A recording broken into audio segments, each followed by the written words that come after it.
traveling around the world for free. Well, it's not actually as good as it sounds. So these guys did it, and you're going to find out how they did it on WGN America's new show.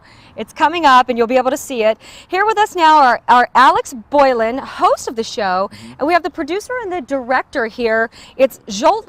Zsolt Luka. is right. That's right. Luka. Well, welcome to Fox 5 Morning News, guys. Thank you for having us. Man, I tell you, this is incredible.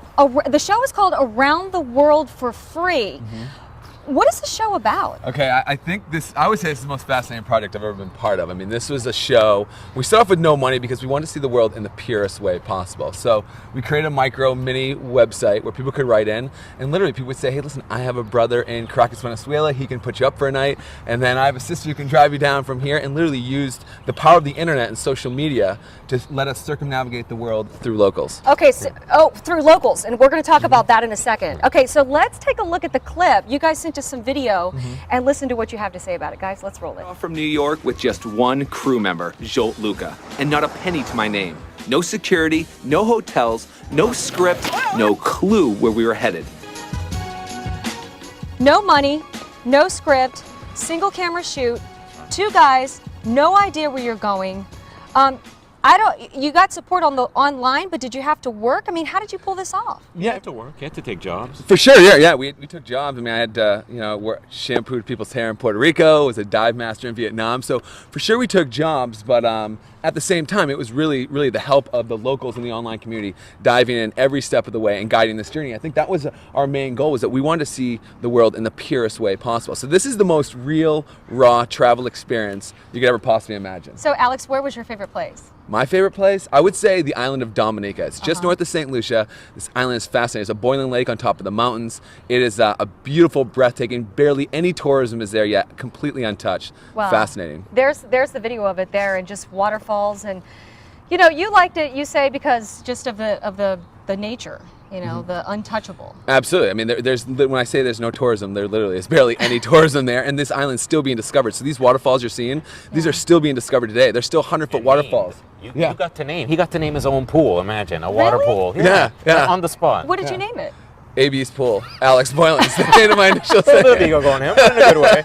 Did you put a sign on there that says AB's pool? No, because it's like these 4 guys on the island who are literally naming all these waterfalls in different places. So they have a ritual of throwing a rock into the pool, and then they call the person, the name of the pool, and they said, all right, what do you guys want to name it? I'm like, how about AB's pool? That's what all my friends call me. Like, okay. All right, yeah. Well, can we call you AB now? Sure, you can call me AB, absolutely. It is. Okay, Zsolt, what was your favorite place? I liked Cambodia most, because it was this amazing interplay of extreme poverty, jaw-dropping beauty, the struggle. We got to do some charity work there. Alex took a trip to the villages and helped the Red Cross and everything like that. So it really touched us in a very deep way, I think. Interesting. So you go from just beauty and relaxing to, more political, a little more, educational. What was the most dangerous place you went? We were in Kenya when the riots broke out. When the elections happened, the riots, so it was this mass genocide. We were hunkered down in an airport for days. In the airport? Yeah, in the airport. We had no place. At that point, there was not many people reaching out, but eventually someone, communication got to a news reporter, actually, who came and picked us up and got us into where they were doing this major demonstration. So we were seeing firsthand what was happening there. Really? So did you ever kind of, because again, like I said, you guys, it was people that were getting on your website and the locals and such that were helping navigate your trip. Like, you really didn't know where you were going or how you were going to get there. Completely unplanned. No itinerary. Imagine no production support, no staff, no security, no script. Yeah, I gotta remember, Zsolt is like shooting this, editing this on the fly, and delivering this. It's amazing how it's pulled off. There's literally just 2 of us going around. And that gave us access that was magical. Did you, because you didn't have a whole production crew that you had to tote around. Did you ever fear for your life in Kenya? I mean, were you worried, oh man, we're going to be the ones, in the reality shows that end up making the news? Yeah, it was a bit hot. That show would have ended quick. A bomb went off near us. I mean, within 100, 200 feet from us. That was daunting. We flew out. We flew out that same afternoon, I think. But I think that, in general, I always felt like sometimes I felt part of a video game. I felt indestructible. When you're on the road, this is a 159-day journey. Wow. So imagine that. I mean, it's like 6 months on the road. So eventually you just kind of go with the flow. 45,000 miles you guys traveled. Yeah. There was a time that you got stuck in the desert?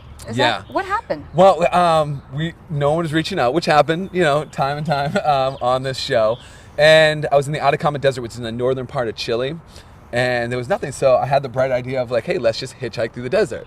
Well, apparently there's no hitchhiking in the country of Chile, and so I found myself literally in the middle of nowhere. Until eventually, a very nice gentleman came and saved me and got me on a bus. I bet you'll never forget that guy. That was a tough one. Well, I had to ask you guys suggestions for cheap travel. You know, I mean, really, we look forward to the show being on the air. We're going to talk about that in a second. But your suggestions were make friends with locals, eat at fresh markets, and book last minute. That worked for you guys. Without question, Chrissy, being with locals not only will minimize your cost, it'll give you a much richer travel experience that you can never get by being a plain vanilla tourist and discovering it just completely by yourself. And the last minute tip is like, the last minute bus ride, the local rickety shack bus or train, that'll be a fraction of the cost as like an international carrier, or like a big name airline or something. So you'll spend pennies instead of dollars. Guys, I'm sorry, AB.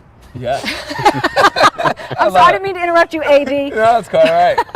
What were you going to say? No, I was just reiterating. I mean, the fact that if you just get off the beaten path and go, and talk to a local, you're going to get the greatest experience and the real culture of these places. And I think that's what you're going to see with Around the World for Free. I mean, this is very real of what's out there in the world today. All right, Around the World for Free. You can see it on Channel 3 on Time Warner Cable, on WGN America, which, by the way, in full disclosure, is one of our sister stations. All right. So, we're all family, huh? Yeah, we are. Literally, we are family. So I think the same people sign our paychecks, just for the record. And Candace, it's interesting what the guys were telling me when I was talking to them yesterday is they found very little anti-American sentiment around the world when they were traveling. We're going to send it back to you now in the studio. Well, that's good to know. That is really good to hear, and I find it fascinating as somebody who's traveled quite a bit. It's fascinating listening to those guys. It's going to be interesting to see their show.